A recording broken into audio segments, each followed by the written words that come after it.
Sebelum menonton, jangan lupa like, subscribe, dan tekan tombol lonceng.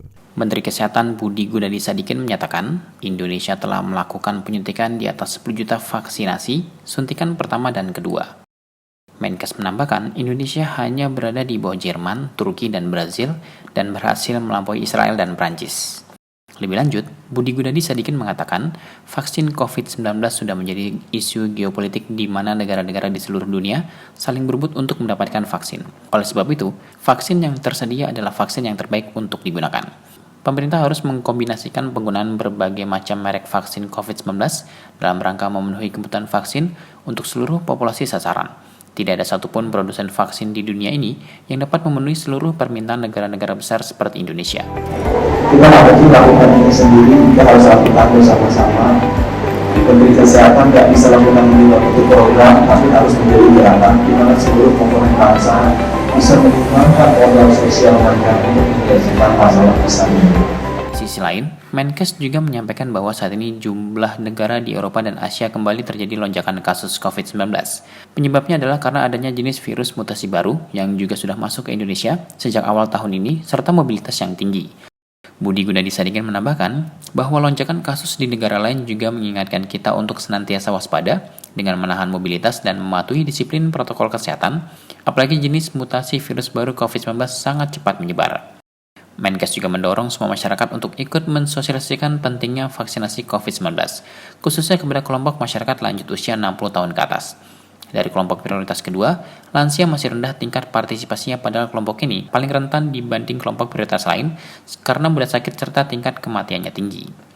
Terakhir, Menkes kembali mengimbau kepada masyarakat untuk tidak usah ragu-ragu divaksinasi saat gilirannya tiba. Pemerintah pasti akan memprioritaskan vaksin yang benar-benar aman dan berkhasiat untuk dipergunakan oleh seluruh masyarakat berdasarkan rekomendasi dari ahli.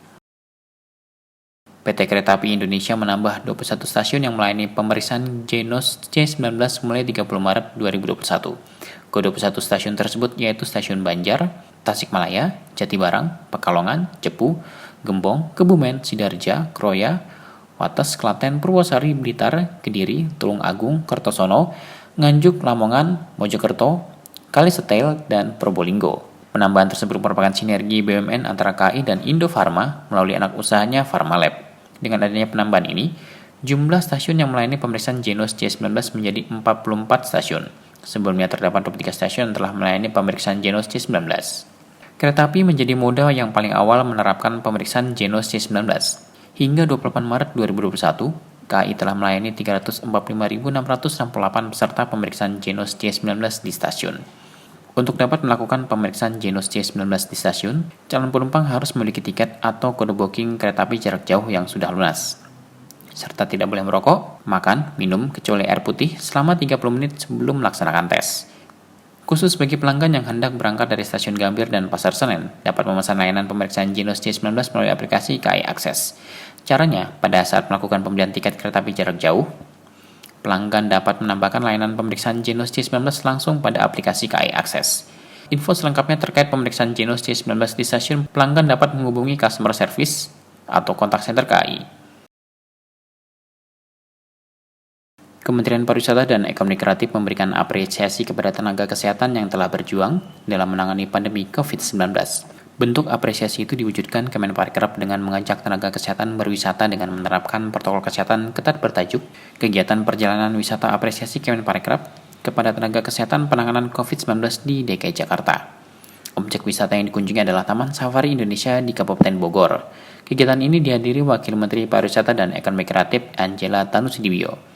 Kegiatan hari ini merupakan trip ke-17 dari total 20 trip, di mana setiap periode mengundang sebanyak 50 nakes. Adapun kelima rumah sakit tempat para peserta acara berasal adalah Rumah Sakit Darurat Wisma Atlet, Rumah Sakit Gading Pluit, Rumah Sakit Firdaus, Rumah Sakit Duta Indah, dan Rumah Sakit Cinta Kasih Zuci. Dalam acara itu, peserta diajak berkeliling melihat-lihat satwa yang ada di Taman Safari.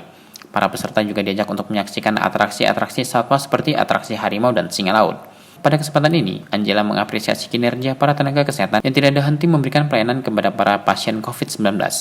Angela mengatakan pihaknya menggelar acara khusus sebagai bentuk ungkapan rasa terima kasih dan apresiasi Kemenparekraf atas kerja keras para tenaga kesehatan sebagai garda terdepan dalam menangani pandemi COVID-19 di DKI Jakarta. Angela mengungkapkan, ia banyak mendengar cerita dari rekan-rekannya yang berpotensi sebagai tenaga kesehatan seperti dokter dan perawat bahwa tahun 2020 adalah tahun yang sangat berat. Angela berharap cara ini dapat membangkitkan semangat para tenaga kesehatan untuk terus bekerja keras menangani pandemi COVID-19.